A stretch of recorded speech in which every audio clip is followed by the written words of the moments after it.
rouquidão, pigarro frequente, necessidade de fazer força para a voz sair, dor na laringe ou no pescoço são alguns dos sinais que podem indicar nódulos nas cordas vocais.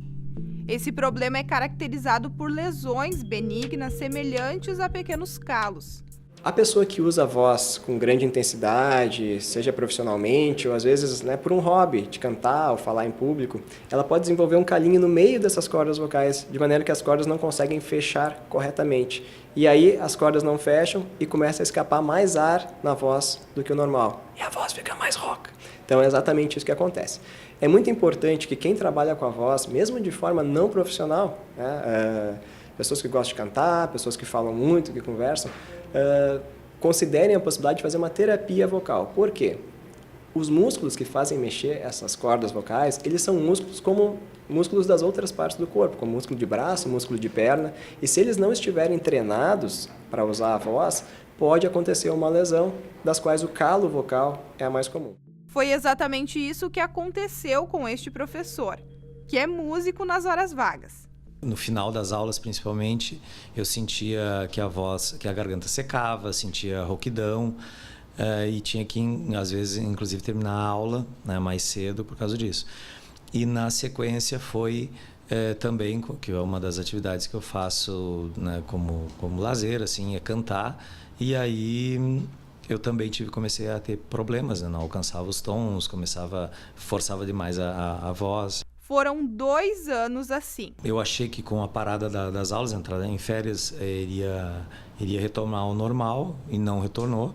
E aí eu procurei um auxílio médico, aí fez o exame da imagem e detectou que eu tinha um pólipo nas cordas vocais. Os pólipos nas cordas vocais geralmente são resultantes de uma lesão aguda, como de um grito no futebol, e ocorrem habitualmente apenas em uma das cordas vocais. Os pólipos podem ter várias outras causas, inclusive refluxo gastroesofágico ou inalação crônica de irritantes, como fumaça industrial e fumaça de cigarro.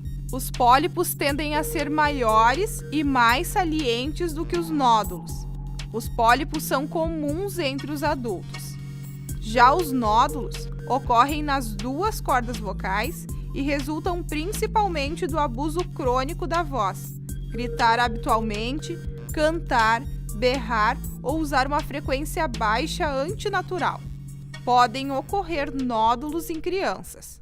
Toda rouquidão que durar mais de 2 semanas tem que ser investigada pelo otorrinolaringologista. Em consultório a gente faz um exame que se chama laringoscopia, que é um exame simples, tranquilo, se faz com anestesia local em consultório, e a gente visualiza as cordas vocais para ver o que está acontecendo. Nos casos de nódulo vocal, que popularmente o pessoal chama de calo, a gente indica inicialmente o tratamento de fonoterapia, que é feito pela fonoaudióloga por meio de exercícios que recuperam a corda vocal e fortalecem a musculatura para que o paciente use a voz de forma adequada. Isso resolve o problema em cerca de 90% dos casos.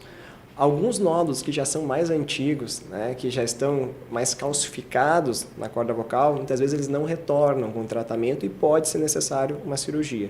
Mas esses são casos pouco frequentes. A maioria das vezes o tratamento clínico com fonoterapia faz recuperar a voz anterior, a voz original da pessoa sem sequelas. A fonoterapia é uma terapia para a fonação. Para melhorar aquela rouquidão, se a voz está estridente, se a voz está soprosa. Então, vai ser através de exercícios, muitas vezes eles são vibratórios. A área da fonoaudiologia é para desmanchar o nódulo, o pólipo. Então, vai ser exercícios vibratórios para vibrar as pregas vocais e tentar desmanchar eles para não ser necessário que o paciente recorra à cirurgia. Foram os exercícios que melhoraram a voz do Silmar, tudo acompanhado por um profissional. A gente sabe que existe, hoje em dia a internet está aí para todos, existem muitos vídeos, textos ensinando exercícios, mas o bom é que procure um fonoaudiólogo, que é o profissional que é capacitado, para passar os exercícios específicos para aquele teu problema, o que está ocorrendo ali, porque muitas vezes pode fazer de uma forma errada e pode acabar lesionando mais ainda as pregas vocais. Algumas dicas são importantes e evitam os nódulos. Beba água, principalmente durante o dia. Faça repousos vocais após o uso intensivo. Coma maçã antes do uso prolongado da voz. Esse alimento tem ação adstringente e, por isso, limpa as estruturas envolvidas na produção da voz. Cuide da respiração.